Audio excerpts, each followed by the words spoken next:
राधे कृष्ण दोस्तों, मंगलमय चैनल में आपका स्वागत है।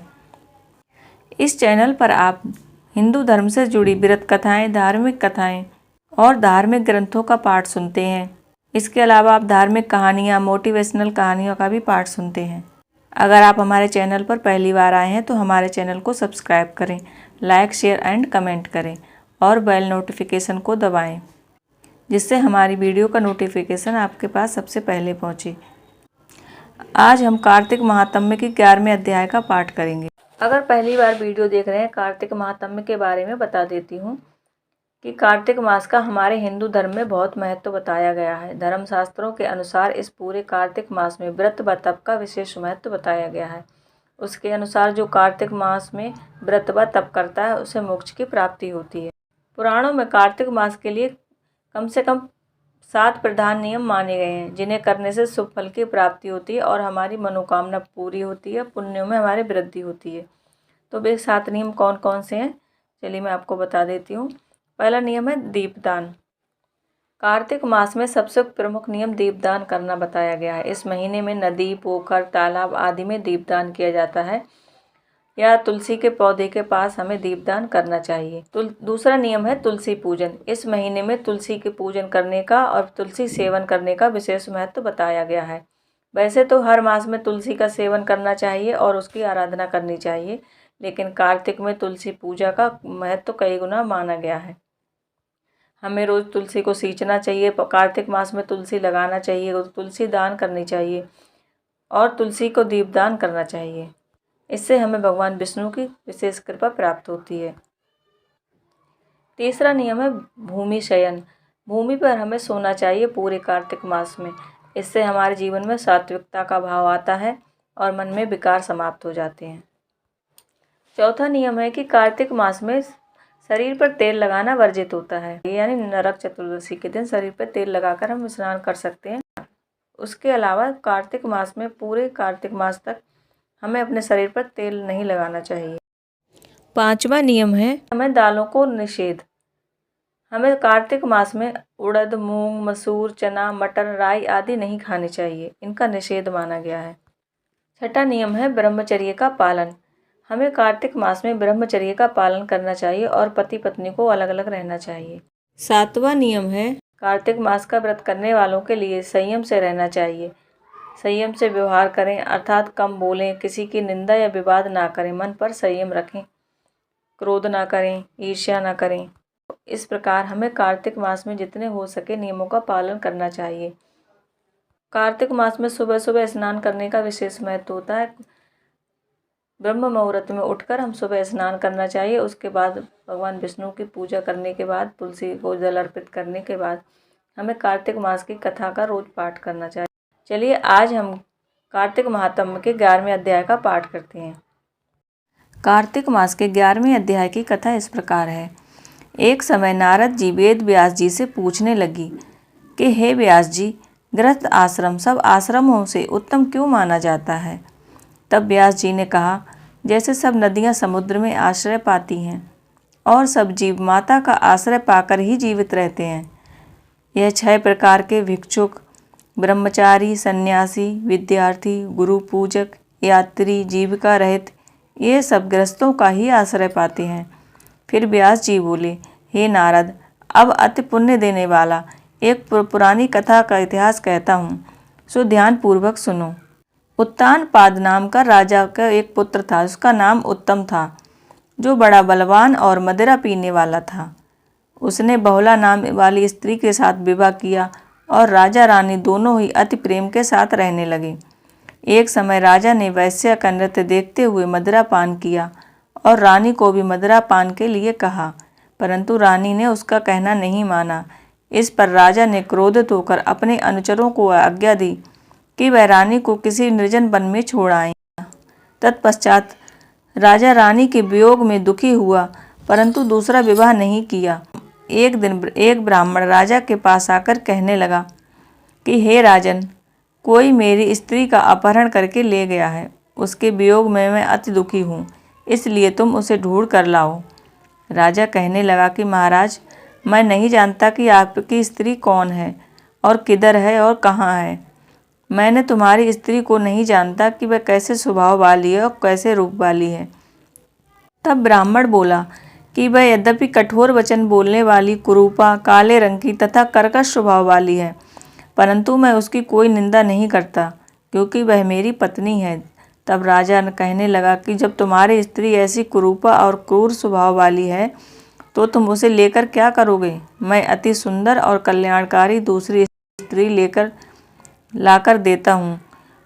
ब्राह्मण कहने लगा, राजन, मेरी स्त्री मेरे धर्म और कर्म की अर्धांगिनी है। उसकी रक्षा करना मेरा परम धर्म है। जो अपनी स्त्री की रक्षा नहीं करता उसका कल्याण नहीं होता। जो मनुष्य ऋतुकाल के पश्चात अपनी स्त्री से भोग नहीं करता उसके पितर 1 मास तक उसके रुधिर में तैरते हैं। ब्राह्मण के ऐसे वचन सुनकर राजा अपने शस्त्र लेकर रथ पर सवार हुआ और चारों ओर घूम फिरकर उस स्त्री को खोजने लगा। कुछ दूर जाकर उसने एक आश्रम देखा जहाँ पर एक महान तेजस्वी ऋषि कुशा के आसन पर विराजमान थे। राजा को देखकर भी उस ऋषि ने राजा का कोई आदर सत्कार नहीं किया और बोला कि मैं जानता हूँ कि तुम राजा उत्तानपाद के पुत्र हो, मगर तुम यहाँ किस कारण से आए हो? राजा कहने लगा, हे मुने, ब्राह्मण के घर से कोई उसकी स्त्री को हर कर ले गया है। मैं उसकी खोज में इधर आया हूँ, परंतु आपने अर्घ आदि कुछ भी नहीं दिया और ना ही किसी प्रकार का सत्कार किया। इसका कारण क्या है?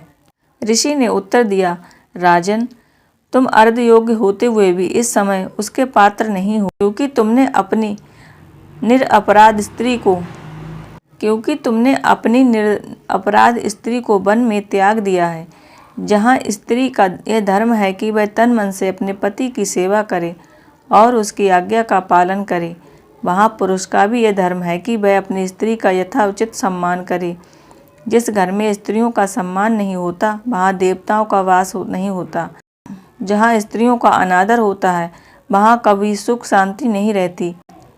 इतना सुन राजा लज्जा युक्त हो पूछने लगा कि हे भगवान, आप बहुत भविष्य और वर्तमान तीनों काल के जानने वाले हैं, इसलिए कृपा करके बताइए कि ब्राह्मण की स्त्री को कौन और कहाँ हर ले गया है। ऋषि कहने लगे कि राजन, अदिति का पुत्र बालक नामक राक्षस उस ब्राह्मणी को उत्पलावर्त नाम वन में हर कर ले गया है। सो जाओ और उसको ढूंढकर ब्राह्मण का संयोग करो।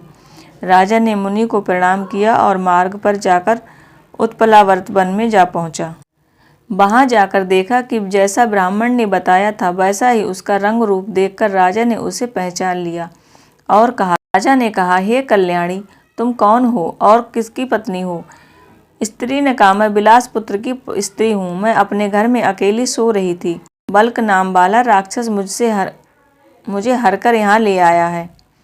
यहाँ आने के बाद ना तो उसने किसी बात का कष्ट दिया और ना ही मेरा सतीत्व नष्ट करने की चेष्टा की।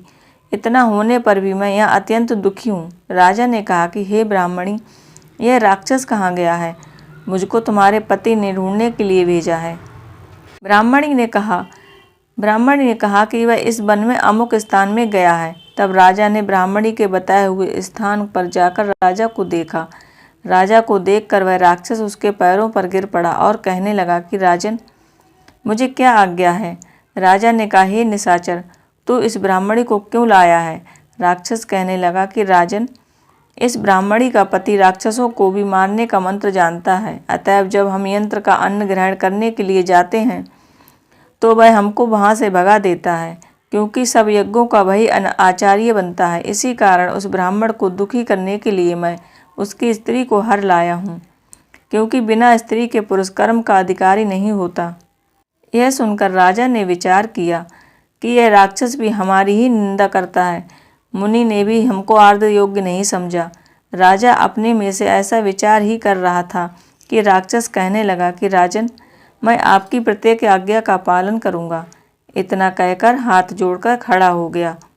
राजा ने कहा कि हे निशाचर, तुम इस ब्राह्मणी को इसके घर छोड़ आओ और जब हम यज्ञ करें तब हमारे पास आ जाना। राजा की आज्ञा पाते ही वह राक्षस उस ब्राह्मणी को उसके घर छोड़ने चला गया। तब राजा सोचने लगा कि मैंने अपनी निर्दोष स्त्री को घर से निकाल दिया, अब ऐसा कौन सा पुण्य कर्म करूं जिससे यह पाप दूर हो। तब राजा पुनः उन्हीं मुनि के पास गया और उनसे अपना कर्तव्य पूछा। मुनि ने कहा, हे राजन, तुम्हारी स्त्री को शतपात नाम के नाग ने वन में घूमते हुए देखा तो वह उसको पाताल लोक में ले गया। उस नाम की नंदा नाम वाली एक कन्या है, उसने अपने घर में उसको छिपा रखा है। यह सुनकर राजा वहाँ से अपने घर आया और ब्राह्मण को स्त्री सहित अपने घर में देखकर बहुत प्रसन्न हुआ। तत्पश्चात राजा ने बालक नामक राक्षस को याद किया तो वह तुरंत ही राजा के पास आकर उपस्थित हो गया। बालक को देखकर राजा ने उसे पाताल लोक से अपनी स्त्री को लाने का आदेश दिया। उसके बाद वह राक्षस पाताल लोक गया और वहाँ से राजा की स्त्री को लाकर राजा को सौंप दी। इसके बाद राजा और रानी प्रेम से रहने लगे। इस प्रकार कार्तिक महात्म्य का 11वां अध्याय यहीं पर समाप्त होता है। आशा करती हूँ वीडियो आपको पसंद आया होगा। अगर आपको हमारा वीडियो पसंद आया है तो हमारे चैनल को सब्सक्राइब करें और बेल नोटिफिकेशन ज़रूर दबाएं, जिससे हमारी ऐसी ही वीडियो देखने के लिए आपके पास पहले नोटिफिकेशन जाता रहे। धन्यवाद।